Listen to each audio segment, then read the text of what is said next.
When I walked into the indoor practice facility this morning and I saw this player for the first time, I thought there is no way this dude is a true freshman.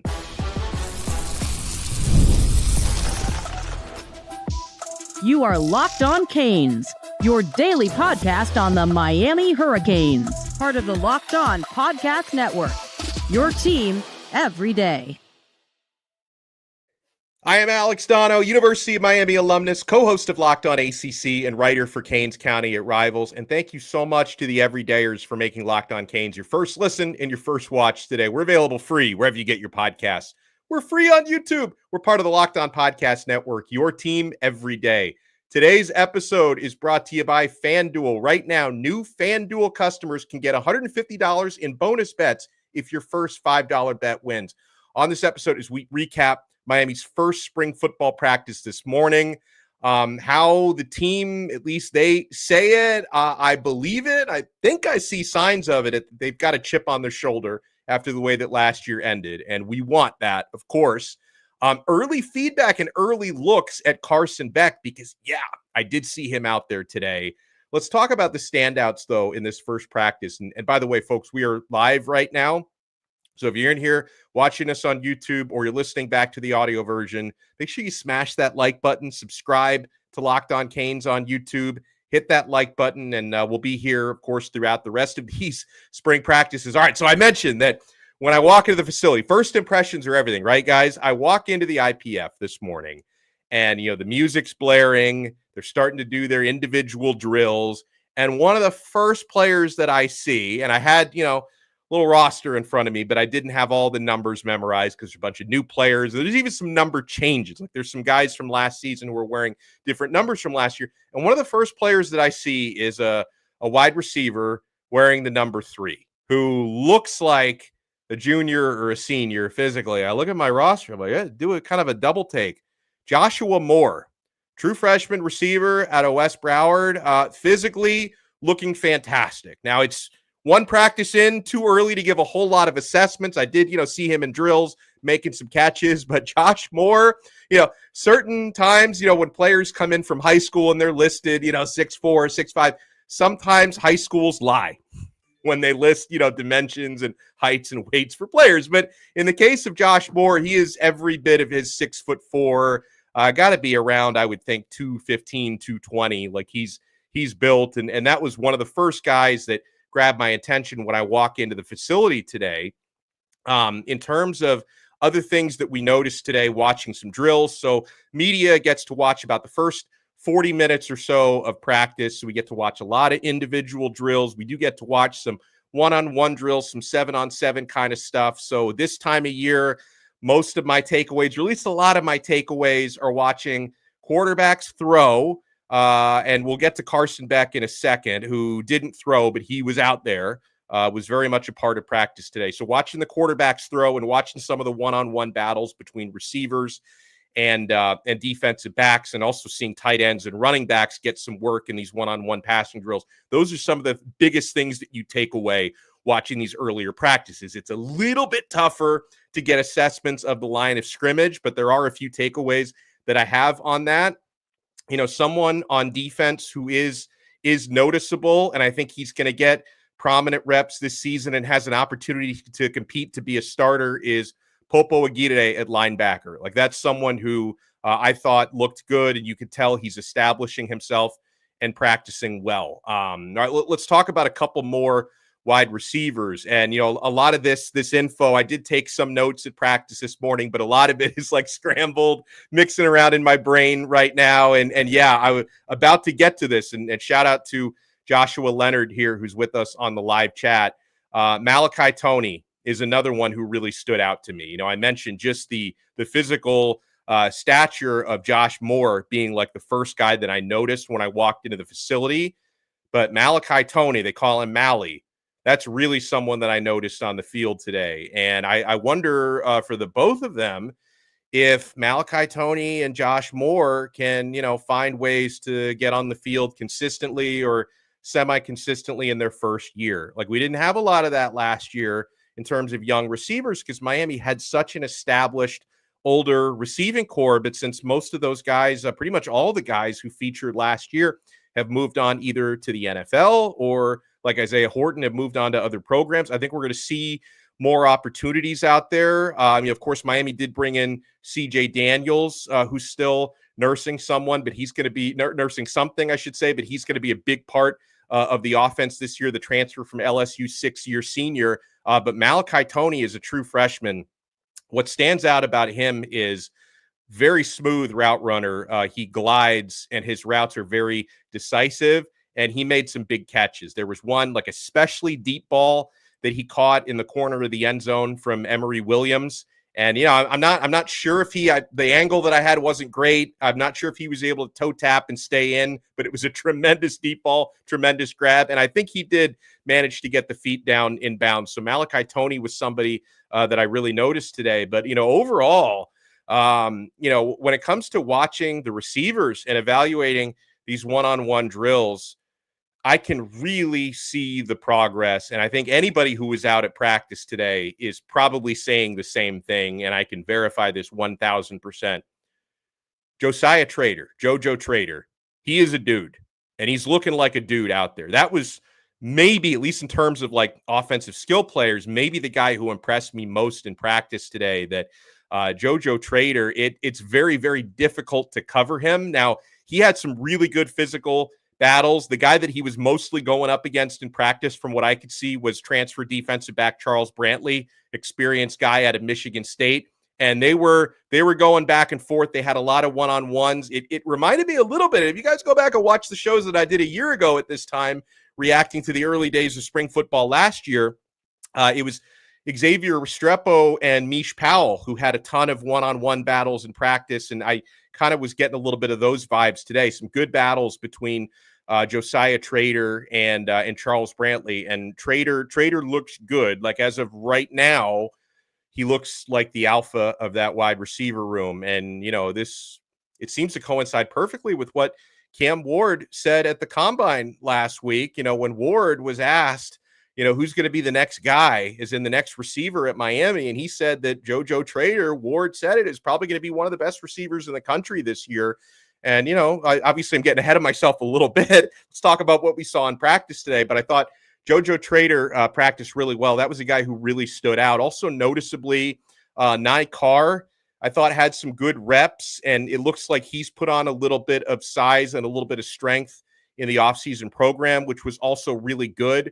Another one, I'll go back to a true freshman. And guys, day one, I only have one set of eyes. Okay. So if I missed anything or anyone, I'm going to try to look at more players and some different players on Wednesday. But first day of spring practice, I've got 40 minutes here in the indoor practice facility. And, a big thing that I'm looking for is a lot of the new guys, a lot of the new faces, transfers, true freshmen, people I haven't seen before. And another one of those that really stood out to me is tight end Brock Schott, who I thought had some really good reps today, true freshman. I think he's someone who's going to find a way to get on the field and get quite a bit of playing time as a freshman this year. I was as well watching Elijah Lofton coming into his second year at tight end. I saw some good stuff from Lofton as well. So I'm cautiously optimistic that Miami's going to have a really solid tight end room this year. I didn't notice. I'll look for him a little bit more on Wednesday. Alex Bauman, the transfer tight end, I'll look for him a little bit more. But definitely Schott and Elijah Lofton were really noticeable throughout the day today. We'll talk also on this episode of Locked On Canes about what some of Miami's players and what Mario Cristobal had to say after practice, because Mario Cristobal spoke right after practice, gave his takeaways. Anez Cooper, who, and forgive me, because when I was talking about this late last week, about who are going to be leaders who really emerge on the team, I should have forgot to mention, but I'll mention it now. Anez Cooper, Big Coop, that he's one of the alphas. He's one of the leaders of this football team. And, Anez Cooper spoke really highly of Justin Scott on the defensive line.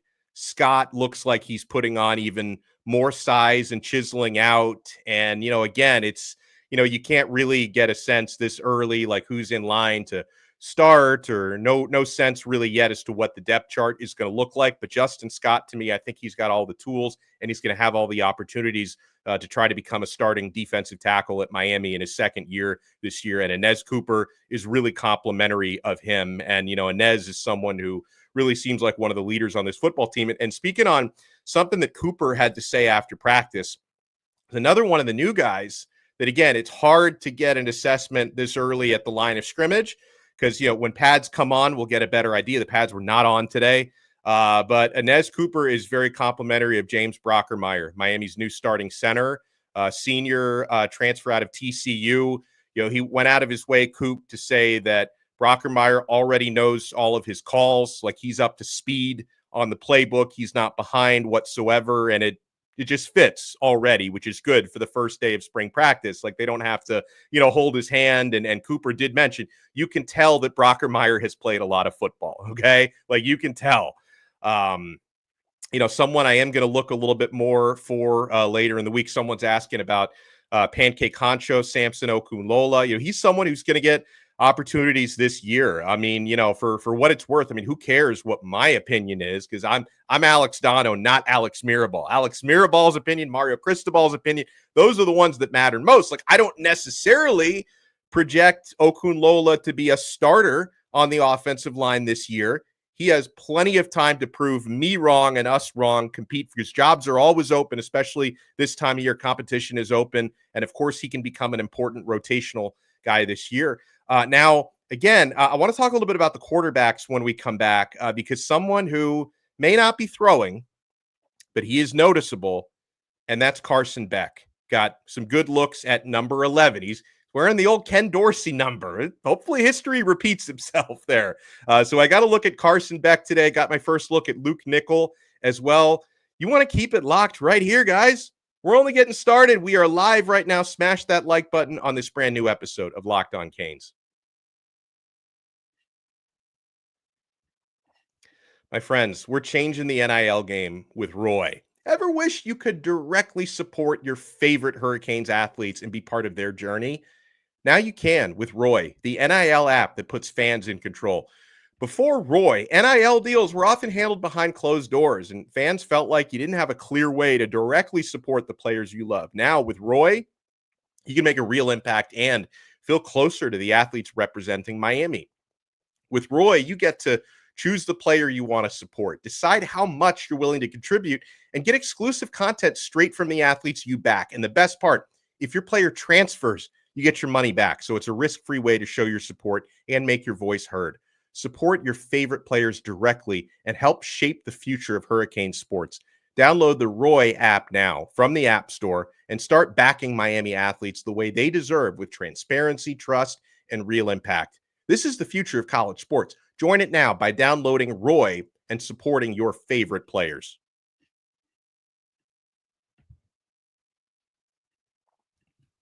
Just got back from day one of spring football. Thank you so much for making Locked On Canes your first listen and your first watch today.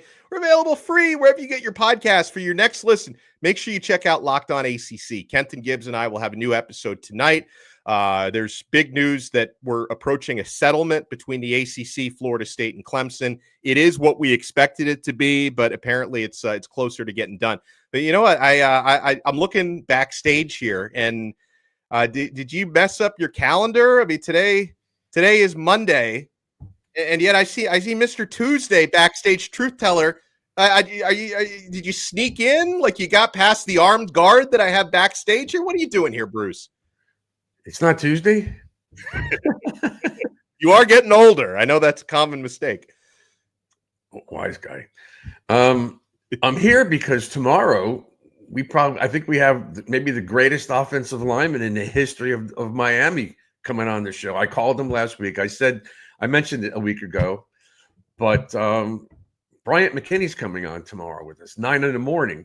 I don't know what time we're going to show it, but we got Bryant. So he's a great guest. I guess, listen, I'm really tight with Leon, but I think Leon would admit that Bryant was the best lineman we ever had. Did he give up a single sack? Like in Bryant McKinney's career, did he give up a single sack? Never. I don't think he did. Not at Miami, he did. Not at Miami. Maybe in the NFL, but not at Miami. Not on Miami. That's pretty frightening. That's pretty amazing when you think about it. They played Florida State every year.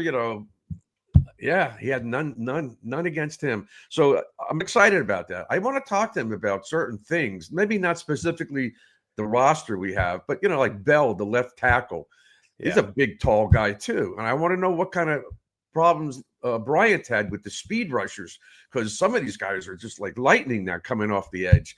And Bell, he watched him play last year. I want to see what he thinks of him and his progress. So we'll talk about Bryant. We'll talk about his career in the NFL, what he's doing now. I know that he said he wants a 9:00 show because he's got to work out with his trainer at 10:30. I said, "What are you coming back? You have eligibility left? Let's go." The early bird gets the worm.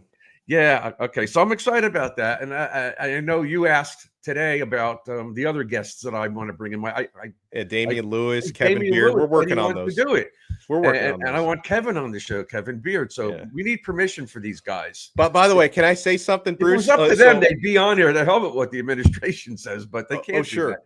No, and I was watching today, and of course, with Kevin Beard, like you and I both expected, that he would stay, but there was, there were some rumors out there about what might happen with Syracuse, everything. But Kevin Beard, Miami's receivers coach, he did, of course, he stayed at Miami. He's still here, and as I'm watching Kevin Beard, running practice today, he is such a joy to watch. KB, really? like He demonstrates everything. He's so clear with the way he teaches techniques to his receivers.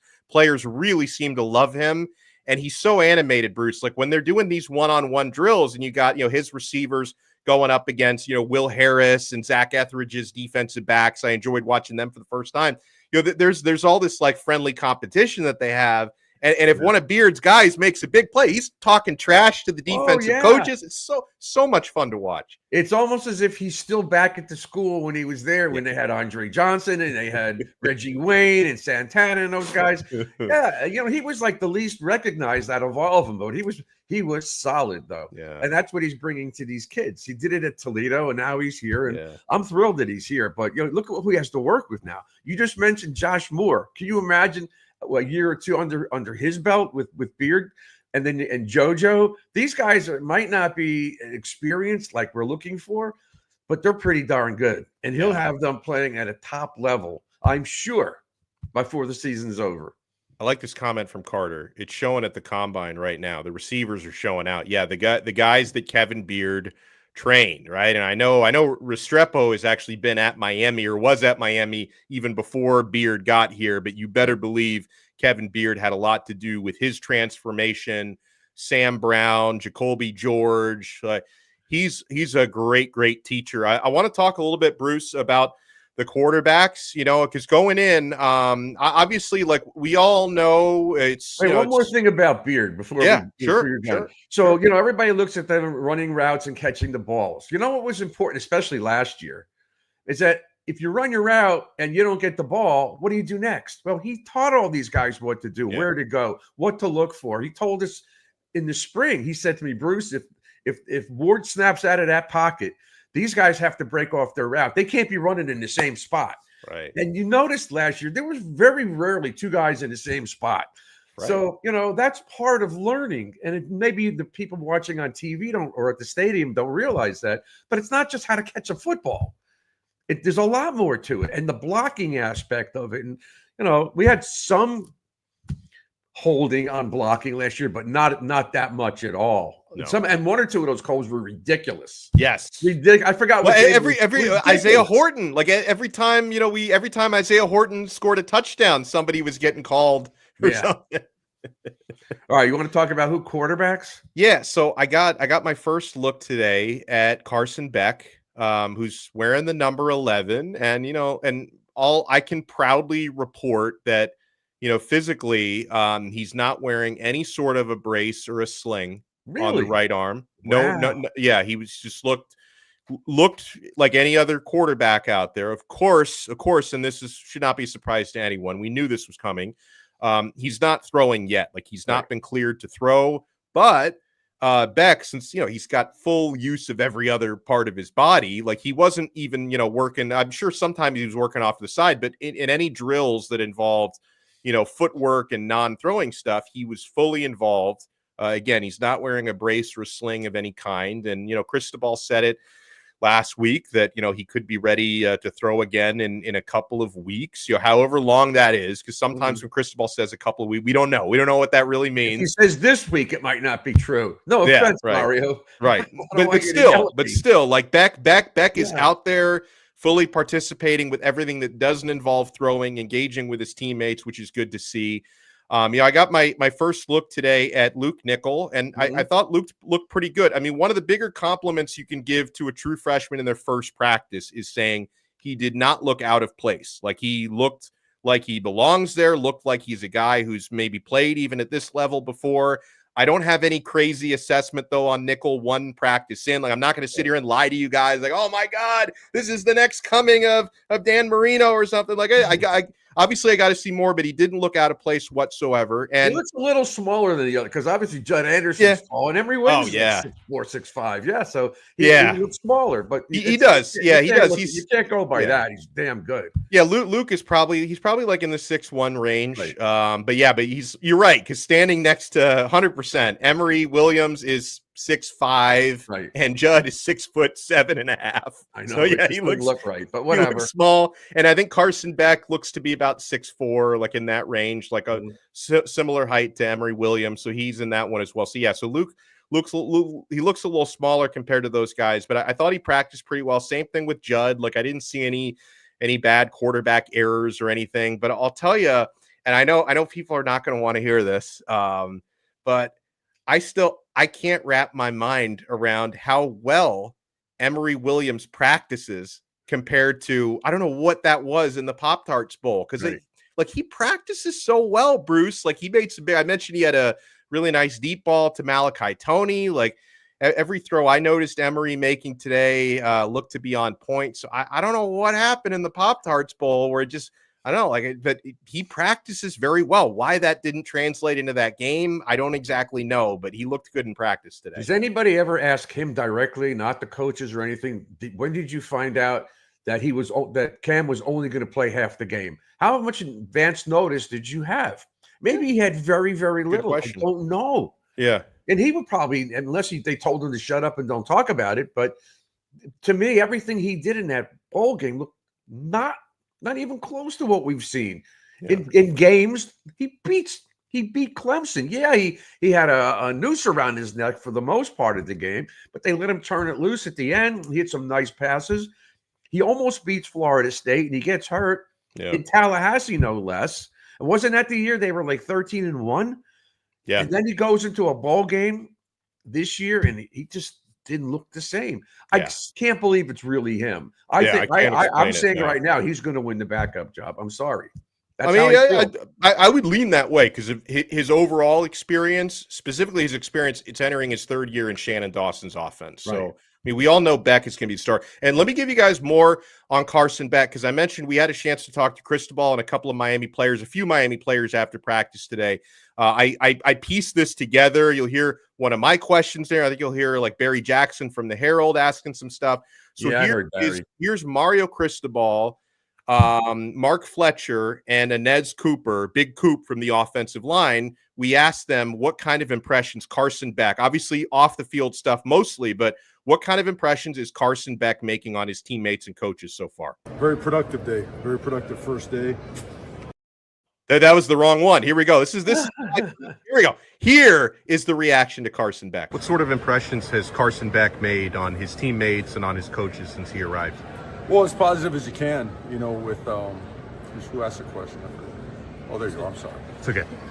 As positive as you can have without actually having any kind of participation in live drills. So things happen so fast, and that one certainly happened a little bit faster and with less familiarity than the previous year. And so all that stuff, I would say relationships and leadership, they do take time, but everything from initially has been super positive. It's been, we're really excited to see him healthy and working with our guys at full speed. No, he's not able to do a lot of team stuff yet, but Carson Beck, just what have been your initial impression being around there? Oh, that's my boy. What stands out about him?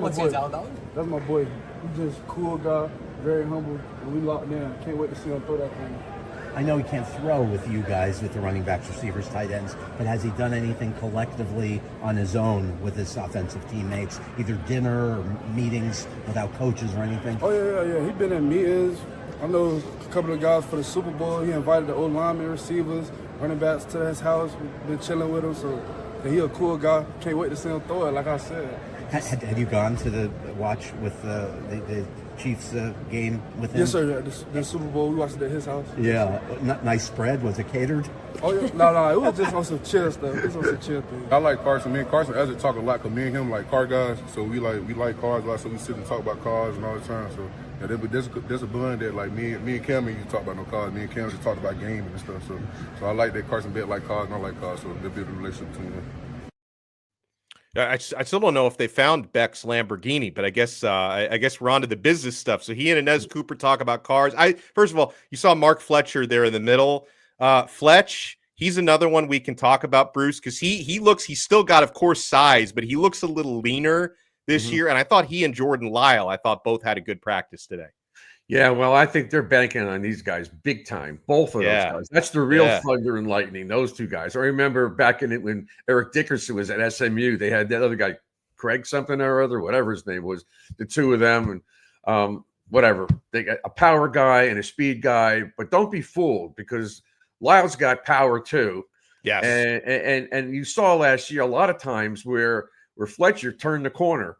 So he could turn the corner too. He's got some speed, not breakaway speed, but he's fast enough. And I think if Beck is healthy, I still think they're going to score 35 and 40 points, just like I said last year. And that's partly because our defense, I expect the defense to be significantly better. And when we get Damian on the show, if he comes on, we'll hear about the scheme and what he's looking for in the defensive front, along with Jason Taylor. I'm really looking forward to that. I really am. And because that's the springboard to making the secondary play better.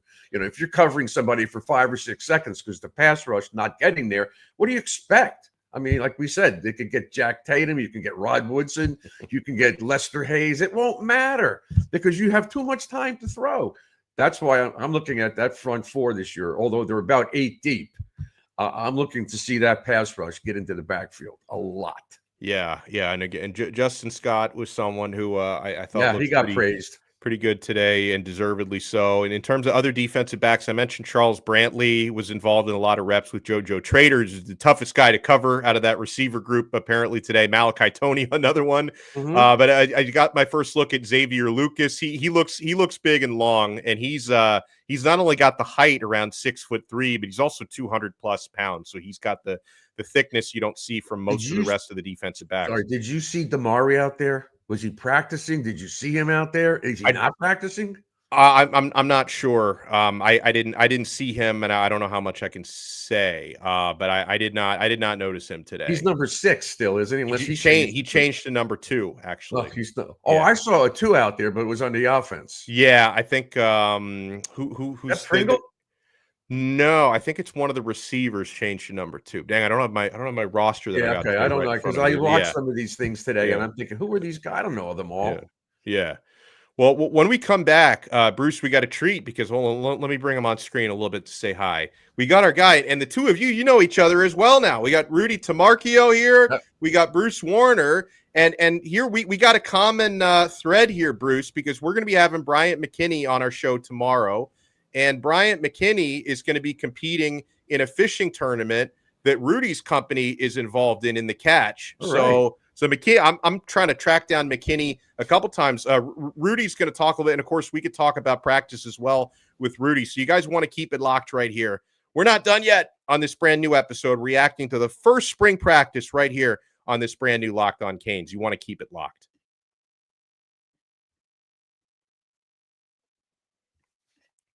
I already know you're keeping it locked to FanDuel. Guys, we're getting all this amazing action when the game tips off. The NBA action is just getting started. There's no better place to get in on it than FanDuel, America's #1 sportsbook. With FanDuel, you can place live bets throughout the game. So even if you miss the opening tip-off or you want to bet on a fourth quarter comeback, usually that's probably betting against the Heat, you could stay in the action. And if you're looking for a bigger payout, You can even combine your live bets into a same game parlay. I love using FanDuel's live betting because it keeps every moment of the game exciting. Whether I'm backing my team for a late game rally or picking a player to hit a clutch 3, I never feel like I missed my chance. Plus, the app is easy to use, and when you win, you get paid instantly.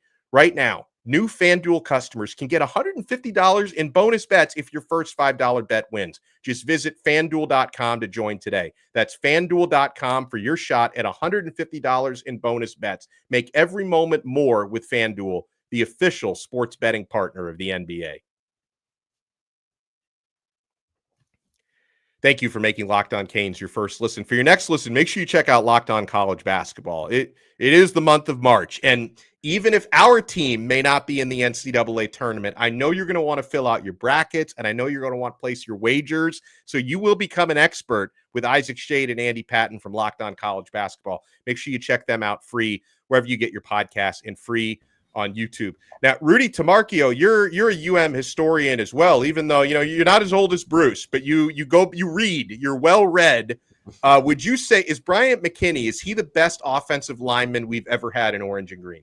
I mean, he's up there. You got to look at like Leon Searcy Yeah. as well for being guys that are going to be your greatest offensive lineman of all time. But you look at just what Bryant McKinney did at Miami in his time. I mean, I remember being in high school myself, going to the Orange Bowl. I was actually ushering in the student section for that Syracuse game, that 59-0 beatdown. And all you heard going into that game was Dwight Freeney. What's Miami going to do to stop Dwight Freeney? Are they going to double team him? No, we're going to put 78 on him one-on-one. He's going to shut him down, which, hey, exactly what he did.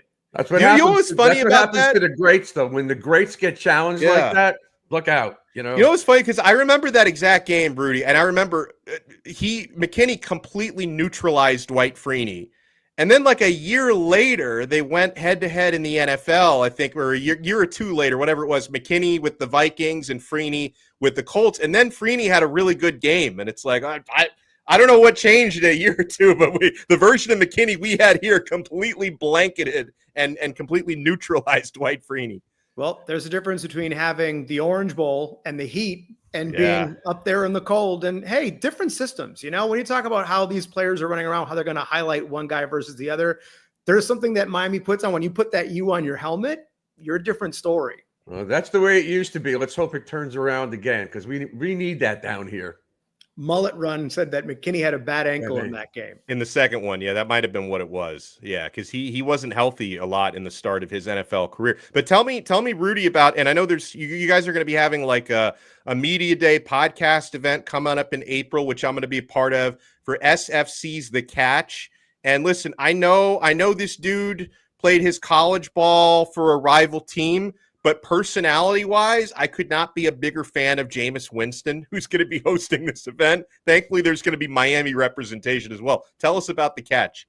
Yeah, so SFC's The Catch, powered by Verizon. SFC stands for Sport Fishing Championship. It's this professional league for offshore fishing, primarily billfish, so like marlin, striped marlin, blue marlin, sailfish, white marlin, you name it. No crab legs? Well, funny enough, there is crab legs involved because with Jameis. So then he's going to win. It's a really fun event. So the commissioner, CEO Mark Neifeld, who's actually an FSU guy himself, had this idea as part of the SFC. There's the match for the PGA where they bring in the NFL guys and play golf. Well, why not have a fishing version of that? Because a lot of these guys are from South Florida to begin with. A few of them are actually SFC team owners themselves. So Raheem Mostert, Randy Moss, Alvin Kamara, all part of this league alongside other professional athletes like Scotty Scheffler, for example, and Taylor Gooch, and a few others that'll be announced pretty soon. But funny story about Jameis Winston, his first hosting gig was actually hosting The Catch last year. So you see those viral clips of him interviewing the fish with the microphone. Yes. That was the SFC event. And then also the Fulton Fish Market piece with the crab legs, offering like free crab legs for the big game as we have to use it. That was an idea that came out of The Catch last year. So Fulton Fish Market's a big sponsor of Sport Fishing Championship. They've been around since like 1822 and actually moved, up to the Bronx from where they used to be, which was the old South, what was it called? Like Southside Seaport or South Street Seaport, that area of Manhattan. So yeah, that all came out of the catch, and now he's doing the Super Bowl and all that. So we're super excited to have him again this year. And he's, it's been a blast, but there's a multitude of guys. So far, it's only Bryant McKinnie representing Miami. I'm hoping that a couple more come, but there's other South Florida athletes. So for example, Dalvin Cook and James Cook will be there. Michael Pittman Jr. will be there. Alvin Kamara, Raheem Mostert, Jeffrey Simmons from the Tennessee Titans will be there. It's a pretty star-studded lineup, and it's really fun because it's your ability to go out and competitively fish with guys. So we can't exactly be on the field with them and compete alongside. I mean, if I was on the line with Bryant McKinnie, they know exactly who they're going to send their pass rush through. I'm not going to stop anybody. Even if I can cut somebody, they're going to, basically punt me back towards the quarterback. They'll make the butt fumble look like it was nothing. So, anyway, so because of that, this is an opportunity to fish alongside these guys for multiple hours. It's April 12th, I believe. So it's the day of Miami spring game. So if you're looking to not go to the spring game for any reason because Cobb Stadium has no seats and you want to come up to Pier 66 Resort and Marina in Fort Lauderdale, there'll be a lot of fun to be had. And then, the podcast row is happening on Friday before that. I love it. Well, we're going to wrap up here in a moment, but I want to send out a huge thank you, first of all, to all of you who are in here. Make sure you like and subscribe to Locked On Canes. Miami's next practice is going to be on Wednesday. They're off tomorrow. And of course, Bruce and I will be interviewing Bryant McKinnie tomorrow. I expect that at around 11:30 a.m. Then Wednesday, Miami's going to be practicing again. I'm going to try to take a closer look at the linebackers. Now, I mentioned liking what I'm seeing from Popo. Wesley Bissainthe practiced well. Cameron Bobby Pruitt had an interception in one of the drills today, which is nice to see.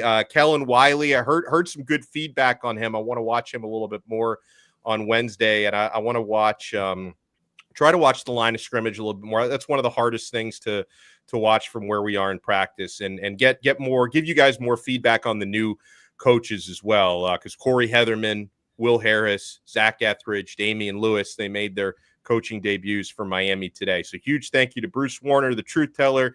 Huge thank you to Rudy Tamarchio for hopping in. Thank you to all of you guys for being with us. Yeah. By the way, get a roster, because I at my age, I can't remember all these numbers. Plus, they changed the numbers. Get me a roster. They changed a lot of numbers. Yeah. Get me a copy if you can. Well, someone was asking me this morning about Zaquan Patterson. He changed to number 0. He changed from 20 to 0. So Zaquan Patterson is now number 0. JoJo Trader still has 0. You got 1 on offense, 1 on defense. So there are a bunch of number changes. We'll go over that more next time. We'll talk to you guys again next time right here on another episode of Locked On Canes. We are part of the awesome Locked On Podcast Network. Your team every day.